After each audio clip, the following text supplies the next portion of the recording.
Salut à toi et bienvenue dans un nouvel épisode de Chronique Imo. Aujourd'hui, je vais lancer une conversation avec toi parce que j'ai un sujet brûlant là qui me brûle les doigts là que j'ai envie de partager absolument avec toi. Et au risque de devenir le bureau des pleurs, je vais quand même te partager mon expérience de bailleur du moment, un peu en mode serpillière, en mode zéro respect. Tu vas comprendre ça, je vais t'expliquer ma situation. C'est un nouveau phénomène, hein, je vais voir.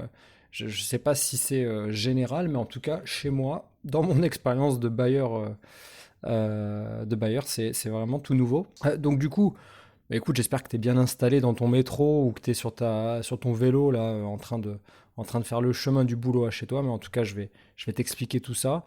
Si jamais tu es en train de rénover un appartement et que tu vas le mettre en location, et enfin, juste un petit préambule, t'inquiète pas, hein, ça va le faire. Tu fais pas une erreur, hein. Ne pense pas que tu es en train de faire une bêtise. Euh, Qu'est-ce que je voulais dire? En attendant, avant de commencer, je voulais juste remercier les personnes qui avaient lâché des pouces sur YouTube. Je vous vois, les YouTubeurs, donc c'est trop cool. On a dépassé les 600 il y a pas très longtemps. Et j'ai vu aussi sur Spotify, j'ai vu toutes les étoiles, donc ça fait plaisir. On a une note de 4,8 sur 5. Donc je sais pas qui est-ce qui a osé mettre des notes qui ne sont pas 5 sur 5, mais faites-vous entendre. Expliquez-moi, qu'est-ce que j'ai fait de mal?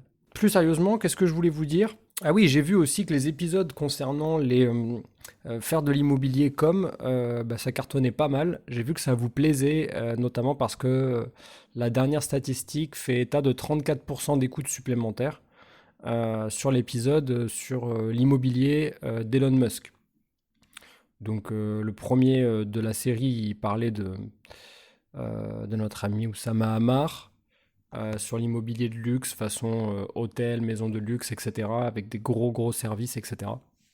Et le deuxième épisode, il faisait état de l'immobilier, on va dire, professionnel de Elon Musk, notamment avec son histoire de crédit carbone.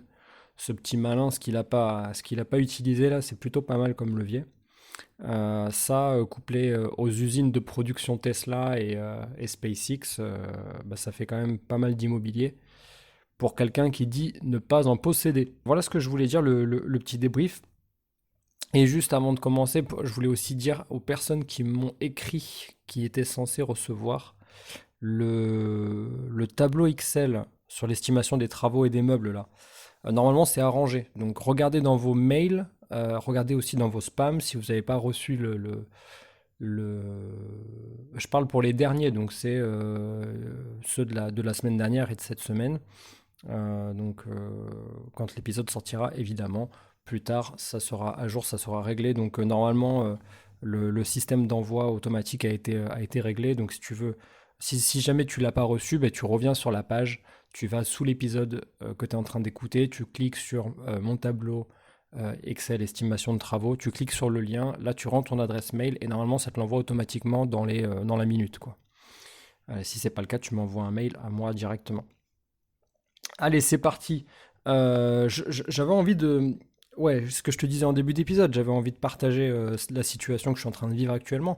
Parce que tu le sais, l'épisode à la base de la base, c'est de parler d'immobilier zéro bullshit. Donc il y a quand même plein de trucs intéressants, plein d'astuces, plein de leviers, beaucoup de positifs à partager. Mais il y a quand même un petit peu de galère de temps en temps. Et là, en ce moment, on est sur une galère de type zéro respect, quand même. On est sur une galère de type je ne suis personne, je suis moins que rien, puisque, en fait, je sais pas si mes locataires écoutent les épisodes, je sais pas, mais après tout, c'est pas très grave. En fait, en réalité, je parle de manière générale. Mais tu sais que quand tu es propriétaire, bah, de temps en temps, tu peux avoir des impayés, ou en tout cas, tu peux avoir des retards de paiement. Je préfère les catégoriser comme des retards de paiement parce que moi, je n'ai jamais omis de payer mon loyer à mon propriétaire et je ne me permettrai jamais de le faire. Et même si j'avais une grosse galère, eh ben, je lui ferai une reconnaissance de dette et j'irai vraiment au bout de cette dette pour le rembourser. En fait, je conçois pas la chose autrement. En fait, pour moi, la vie, c'est ok. Je vis dans un logement, quelqu'un l'a acheté, je dois de l'argent à cette personne parce que lui, il l'a acheté. En fait, ça me paraît logique. Et en fait, bah, j'ai un locataire. on va pas dire de nom, j'ai un locataire, c'est pas la première fois, et donc du coup, je me suis dit, bah, en fait, il y a plus de respect, quoi. C'est pas la première fois qu'il me fait le coup de pas me prévenir.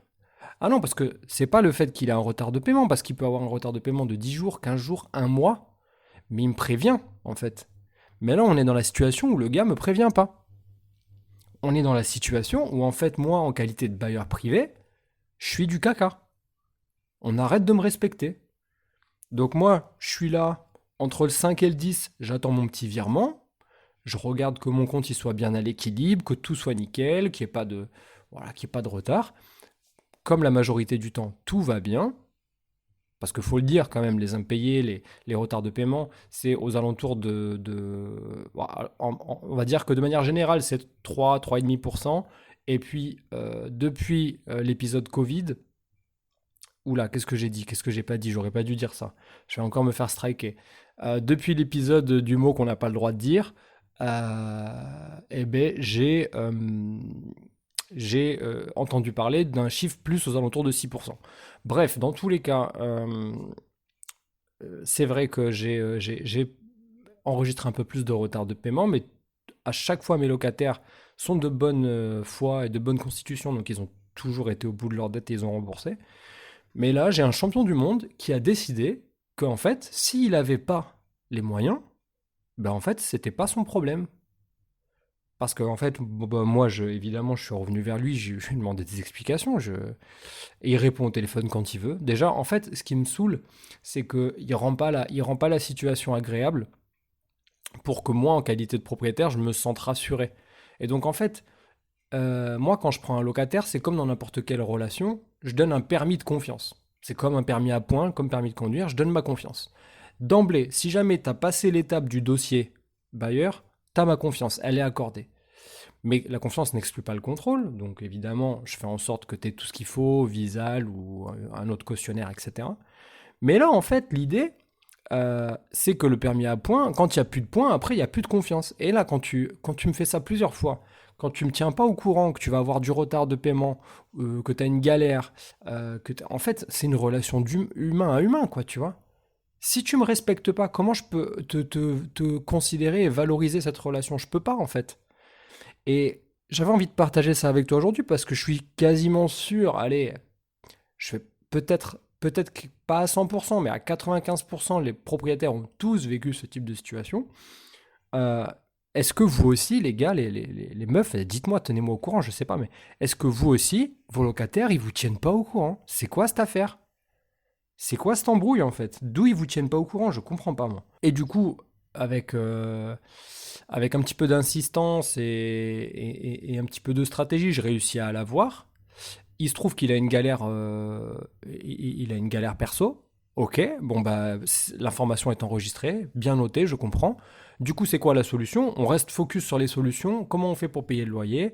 Comment vous faites pour subvenir à vos besoins? Parce que du coup, si vous avez une galère, il vous faut de l'argent quand même, comment vous allez faire pour vivre? Est-ce que c'est un retard qui va s'accumuler? Est-ce qu'on va être sur une grosse dette? Est-ce qu'on est combien de temps, etc. Et en fait, ben en fait, la personne est sans réponse. Elle me dit, bah écoutez, moi je peux pas, je rentre pas d'argent, je peux pas payer. Ok, mais alors attendez, je comprends pas. Du coup, vous avez une galère, et donc du coup, vous me créez de la dette à moi? Je comprends pas, en fait, je suis quoi, moi? Je suis qui? Je suis le bureau des dettes, en fait. Donc je viens et j'accumule les dettes. Sur mon bureau, du coup, ce que je fais, c'est que j'empile les impayés. Hors de question. Hors de question. Et donc, du coup, qu'est-ce qu'il faut faire avec ce genre de locataire? Bon, bah, évidemment, il y a plusieurs façons de gérer ça. Moi, je veux pas faire monter le truc crescendo, je préférerais qu'on s'arrange entre nous. Sauf que, en fait, la personne, le premier truc qu'elle doit faire, c'est te tenir au courant. Elle doit absolument ne jamais casser le, ne jamais casser la communication avec son propriétaire. Elle doit toujours faire en sorte de le rassurer, de lui dire je sais, je sais que ça vous met dans une situation inconfortable, je le suis aussi, voilà pourquoi, voilà comment je vais faire. En fait, là, alors que là, moi je suis dans un cas où en fait le gars il m'a pris pour sa serpillière. En gros, il y a une fuite d'eau. Bon bah lui il veut pas se mouiller donc il me met par terre moi. Il me met sous la fuite. Et c'est moi la serpillière. Donc voilà, donc dis-moi si ça t'est déjà arrivé, ça m'intéresse beaucoup là dans l'espace commentaire ou même en privé, tu peux m'écrire là sur l'Insta ou sur le groupe Telegram. j'ai hâte de savoir si c'est un truc un peu général ou si c'est juste moi qui ai fait un mauvais choix. Est-ce que j'ai mal visé là quand j'ai choisi ce locataire? Bon, par contre, heureusement, une chose est sûre, c'est que c'est pas non plus, c'est pas une accumulation d'impayés. Je veux dire, heureusement que j'ai pas tout mon parc qui commence à me faire ce genre de truc. Mais en fait, je viens de tellement loin, je viens de tellement bas, de tellement les grosses galères que j'ai peur en fait. J'ai une peur viscérale, j'ai peut-être un petit travail à faire sur moi-même, peut-être qu'il faut que j'aille voir quelqu'un, je sais pas. Mais j'ai une peur maladive du manque. J'ai peur de manquer. Et du coup, le fait de me dire, attends, mais quoi, c'est quoi cette affaire? En fait, il y a de l'argent qui rentre pas. D'où cet argent il rentre pas? C'est pas normal, je vais manquer. Je vais pas pouvoir subvenir à mes besoins, je vais pas pouvoir remplir le frigo, je vais pas pouvoir. Tu vois? Et, euh, et voilà. Donc, grosso modo, je voulais argumenter un petit peu. Enfin, en tout cas, je voulais développer pour que tu comprennes le pourquoi du comment. Je suis pas en train de m'acharner sur ce locataire, je suis pas en train d'en faire une généralité. C'est pas du tout ça. Comme dans n'importe quelle situation, il y a le fond et la forme. Et sur le fond, il n'y a pas de galère. On- Normalement, si on arrive à se mettre d'accord, il peut rester en place, le locataire, on peut trouver des solutions. Moi, je suis pas du tout le type de personne à quand t'as la tête sous l'eau à appuyer sur ta tête pour pouvoir m'en sortir. C'est pas le cas. Mais par contre, respecte-moi, en fait. Respecte-moi. D'autant plus que, tu sais, j'ai un flash là, j'ai un flashback. Je suis en train de me rappeler que quand j'ai choisi ce locataire, j'avais le choix entre plusieurs. Et ils étaient à peu près tous. Ouais, j'avais pas, on va dire que c'était pas des dossiers 5 étoiles, mais sur tous les dossiers, celui-ci c'était le mec qui avait l'air le plus humain, tu vois. Et moi, j'écoute vachement mon feeling. On te dit souvent ça d'écouter ton feeling, de regarder le ressenti quand tu prends des locataires.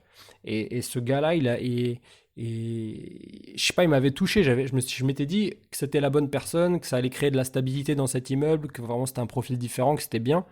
Euh, Puis il sortait d'une relation, donc c'était un divorce. Vraiment, donc du coup, la personne qui a besoin. Et en fait, je me rends compte que quoi? Ben, je me rends compte que quand tu donnes de la gentillesse, quand tu donnes en tout cas quand c'est perçu, quand ta gentillesse que tu offres, elle est perçue comme de la faiblesse, mais en fait on te la met. On te la met. Voilà.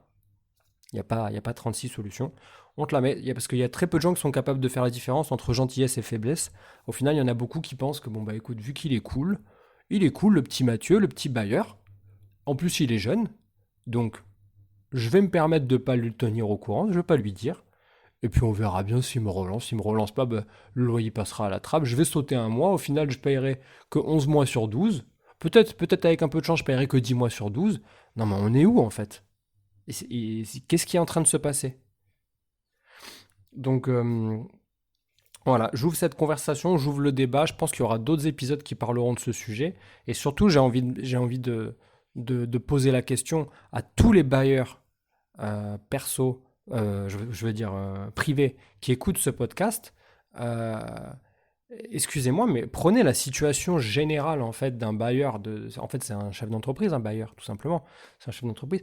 Est-ce que si ces gens-là, on les traitait comme nous, on nous traite, est-ce qu'il n'y aurait pas déjà eu une révolution, en fait?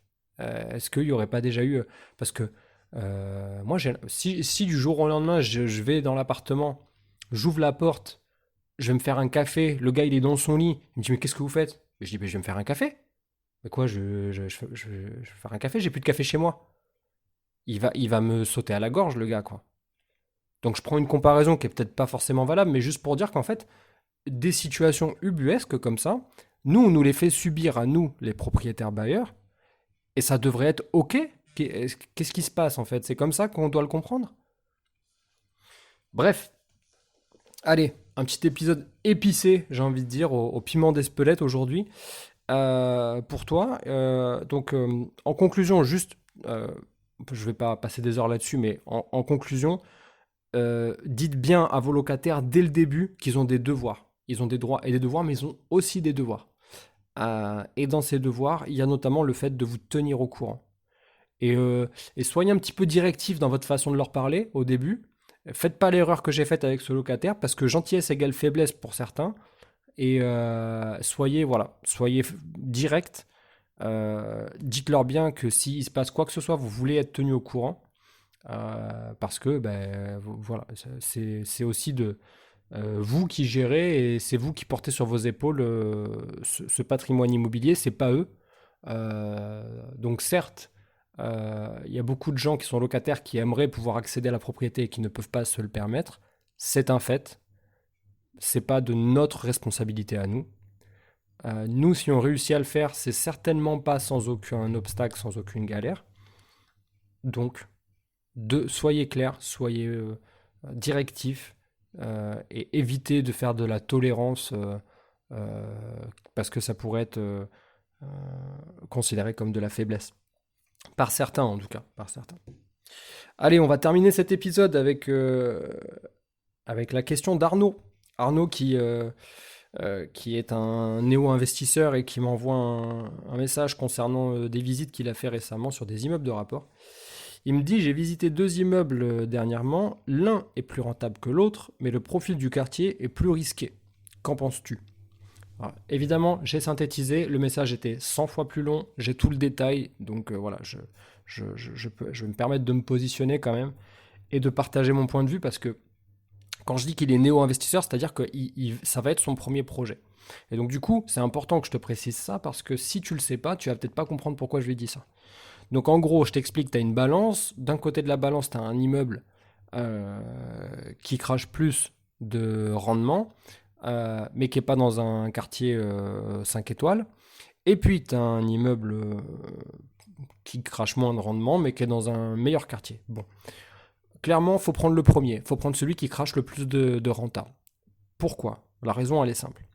C'est parce que c'est ton premier investissement. Et donc, du coup, c'est comme quand tu as un rendez-vous en entretien d'embauche ou ou un rendez-vous avec une nana la première fois que tu vas la voir, ou un mec, peu importe, vice-versa. Le premier rendez-vous galant, t'auras pas 2 fois la chance de faire une première bonne impression. Et c'est pareil avec ton banquier. C'est même peut-être même plus important avec ton banquier. Ce que je dirais dans les relations amoureuses, c'est quand même différent. Tu vois, il y a quand même des coups de rattrapage. Tu peux être pris à la repêche. Mais à la banque, c'est quand même assez rare d'être pris à la repêche. Donc du coup, je te dirais, prends l'immeuble dans le quartier un peu moins bon. Mais par contre, essaye, vérifie bien que cet immeuble-là, il soit pas dans la pire rue de ce quartier-là. En fait, il faut qu'il soit dans les meilleures rues du quartier le moins bon. Et en fait, en faisant ça, tu vas aller chercher un immeuble qui est sexy pour le banquier. Donc, paf, tu lui sors un projet, paf, tu lui envoies du rendement, paf, tu lui montres que tu es capable. Premier rendez-vous, première bonne impression, premier financement. Tu gagnes à ce coup-là, et la prochaine fois que tu vas te faire financer, tu pourras peut-être tabler sur un profil d'immeuble un peu plus sécure, euh, et tu auras toute la confiance du banquier que tu avais déjà gagné au premier rendez-vous pour ton premier projet. Et là, il te dira: bravo Arnaud, vous avez réussi ce premier projet, c'est nickel, c'est très rentable, ça crache bien comme vous l'aviez dit sur votre tableau prévisionnel. Donc bravo, on continue à travailler ensemble et je peux vous refinancer cette fois-ci, même si le projet est un peu moins, crache un peu moins tous les mois de cash flow. C'est bien, ça va venir équilibrer et amener un peu plus de patrimonial dans votre parc immobilier. Voilà ce que je te dirais. Et enfin, pour terminer, la dernière partie du podcast, c'est la reco. Une reco qui, attention, encore une fois, je suis très connecté avec l'épisode du jour. Une reco qui est un livre qui s'appelle Si tu veux changer ta vie, commence par faire ton lit. C'est un livre, c'est une traduction de l'anglais, hein. C'est un livre américain qui a été best-seller aux États-Unis, mais aussi dans tout un tas de pays, notamment la France. C'est un livre de William McRaven, qui est un ancien des forces spéciales, si je te dis pas de bêtises. Et pourquoi j'ai choisi de te partager ce bouquin-là aujourd'hui, c'est parce que moi, quand je l'ai lu, j'en avais besoin. Euh, j'étais pas très organisé, j'étais quelqu'un d'assez, comment dire, comment dire, j'avais besoin de cadre. J'avais besoin de cadre parce que j'avais beaucoup d'énergie, beaucoup de fougue, beaucoup de choses à offrir, à revendre, quoi, beaucoup de créativité, mais mal structurée, mal organisée.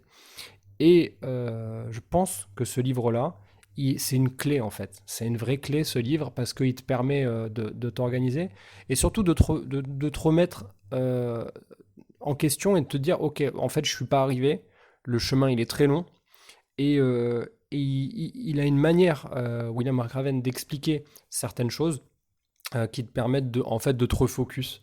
Et j'ai beaucoup aimé ce bouquin. Je ne l'ai pas relu récemment, mais en fait, j'y ai repensé en me mettant à la place de mes locataires, et notamment à ce locataire qui me prévient même pas, en fait, qu'il a un retard. Et je me suis dit, ben, en fait, ce gars-là, s'il avait lu ce bouquin, il se serait pas comporté comme ça. Il se serait jamais permis. Parce qu'il aurait eu des garde-fous, les fameux garde-fous qu'il y a dans le livre, qu'il explique. Il aurait eu des alertes en fait, ça lui aurait fait des lumières rouges, il aurait dit oula non non non là je suis en train de passer la limite, je suis en train de dépasser les bornes, c'est pas comme ça qu'il faut faire. Et voilà, donc ça c'est le bouquin que je te conseille. Euh, attention, c'est pas je suis pas en train de dire ouais toutes les personnes qui se comportent mal doivent lire le bouquin, c'est pas ça.